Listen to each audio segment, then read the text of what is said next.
काशी विश्वनाथ मंदिर, एक ऐसा नाम जिसे सुनते ही श्रद्धा से सिर झुक जाता है।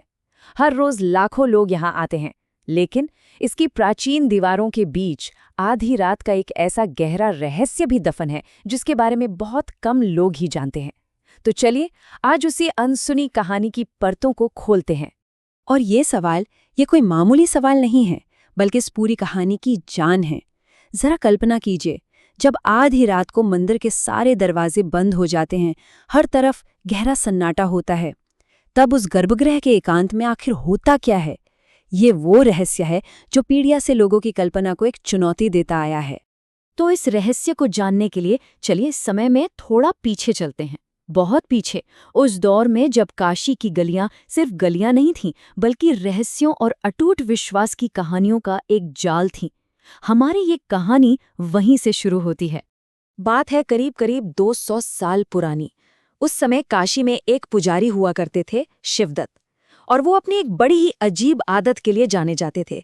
एक ऐसी आदत जो किसी की समझ में नहीं आती थी, मतलब एक ऐसा राज जिसकी कानाफूसी बनारस की उन्हीं तंग गलियों में हुआ करती थी।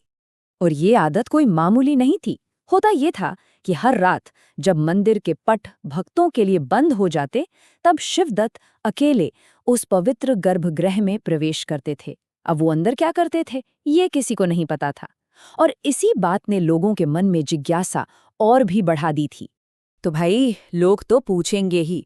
जब भी कोई उनसे हिम्मत करके पूछता कि पुजारी जी, आप आधी रात को मंदिर में क्या करते हैं, तो वो बस मुस्कुरा देते और एक ही रहस्यमयी जवाब देते थे।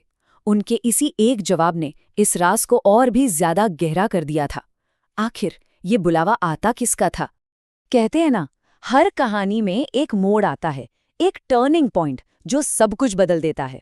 हमारी इस कहानी में भी वो मोड़ आया, एक नौजवान के रूप में, जिसकी जिज्ञासा उसे एक ऐसे सच के दरवाजे तक ले जाने वाली थी जिसकी उसने कभी कल्पना भी नहीं की होगी। अब पुजारी का वो रहस्यमयी अंदाज और शहर में फैली वो कहानियां, इन सब ने उस नौजवान के मन में एक आग सी लगा दी थी। उसने ठान लिया कि बस अब तो इस राज से पर्दा उठाकर ही रहना है, चाहे जो हो जाए। और उसी रात उसने पुजारी का पीछा करने का फैसला कर लिया। जरा उस रात के माहौल की कल्पना कीजिए।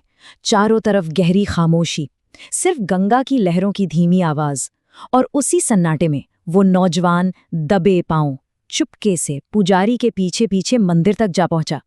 और अब कहानी उस मोड़ पर पहुंचती है जहां, यकीन मानिए, तर्क काम करना बंद कर देता है, जहां विश्वास और अविश्वास के बीच की लकीर मिट सी जाती है। क्योंकि उस रात उस नौजवान ने जो देखा, उसने सिर्फ उसके होश नहीं उड़ाए, बल्कि उसकी पूरी दुनिया ही पलट कर रख दी।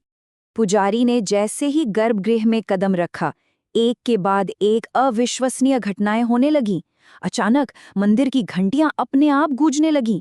फिर बुझे हुए तेल के दिए खुद ब खुद एक तेज लौ के साथ जल उठे, और फिर शिवलिंग से एक कोमल नीली रोशनी निकलने लगी, और उसी रोशनी के बीच से एक दिव्य आकृति धीरे धीरे प्रकट होने लगी।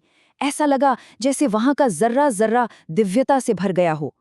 और वो दिव्य आकृति जो उस नीली रोशनी में प्रकट हुई थी, वो कोई और नहीं बल्कि स्वयं भगवान शिव थे।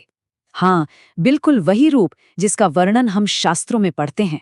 सिर पर जटाजूट, हाथ में त्रिशूल और पूरे शरीर पर भस्म। छिपकर देख रहा वो नौजवान पुजारी और उस दिव्य आकृति के बीच की बातें सुन रहा था। भगवान शिव कह रहे थे, शिवदत्त, तुम्हारी भक्ति ने मुझे बांध लिया है। इस काशी में जो भी सच्चे मन से पुकारे, मैं स्वयं प्रकट होता हूँ। तो ये था उस रात के चमत्कार का असली कारण। अब ये सब अपनी आंखों के सामने होता देख वो लड़का इतना हैरान और इतना डर गया कि उसके मुंह से एक चीख निकल पड़ी। और बस जैसे ही उसकी आवाज उस सन्नाटे में गूंजी, पलक झपकते ही वो पूरा का पूरा दिव्य दृश्य गायब हो गया। वो दिव्य नज़ारा तो गायब हो गया, लेकिन अपने पीछे कई अनसुलझे सवाल छोड़ गया। और अगली सुबह जब हुई, तो उस रात की कहानी ने एक बिल्कुल नया और हैरान करने वाला मोड़ ले लिया। जब अगली सुबह मंदिर के पट खुले, तो अंदर का मंजर चौंका देने वाला था। वो नौजवान तो मंदिर के परिसर में बेहोश मिला, लेकिन पुजारी शिवदत्त, वो वहां नहीं थे। उनका कोई नामो निशान तक नहीं था, जैसे वो कभी वहां थे ही नहीं। तो सवाल ये है कि आखिर पुजारी शिवदत्त गए कहाँ। इस रहस्यमय गुमशुदगी पर जो सबसे मशहूर मान्यता है वो ये है कि शिवदत्त की भक्ति इतनी पवित्र थी कि भगवान शिव उन्हें सशरीर अपने साथ अपने धाम ले गए। लेकिन ये कहानी सिर्फ सदियों पुरानी एक लोक कथा बनकर नहीं रह गई है। इसका असर, इसका एहसास आज भी मंदिर में और भक्तों के बीच महसूस किया जा सकता है। चलिए देखते हैं कैसे। इस कहानी की सबसे बड़ी विरासत वो विश्वास है जो आज भी जिंदा है। माना जाता है कि उस रात की दिव्य ऊर्जा हमेशा के लिए मंदिर में बस गई और आज भी सच्चे दिल से ध्यान करने वाले भक्त उस अनदेखी उपस्थिति को महसूस कर सकते हैं। कई भक्त और साधक आज भी ये बताते हैं कि आधी रात को ध्यान के दौरान उन्हें हल्की हल्की घंटियों की आवाज सुनाई देती है या अपने आसपास एक बहुत ही शक्तिशाली अदृश्य शक्ति का एहसास होता है, बिल्कुल वैसा ही जैसा उस नौजवान ने महसूस किया था। और शायद यही कहानी इस बात का सबसे बड़ा सबूत है कि काशी को महादेव की नगरी क्यों कहा जाता है, क्योंकि यहाँ ईश्वर सिर्फ मूर्तियों में नहीं बल्कि शहर के कण कण में एक जीते जागते अनुभव की तरह मौजूद हैं। तो आखिर में सवाल वहीं आकर रुक जाता है, क्या ये महज एक कहानी है जो पीढ़ियों से चली आ रही है, या फिर ये आस्था और अनुभव की उस गहराई को छूती है जिसे तर्क के तराजू पर तौला नहीं जा सकता। इसका जवाब शायद हर किसी को अपने अंदर ही खोजना होगा।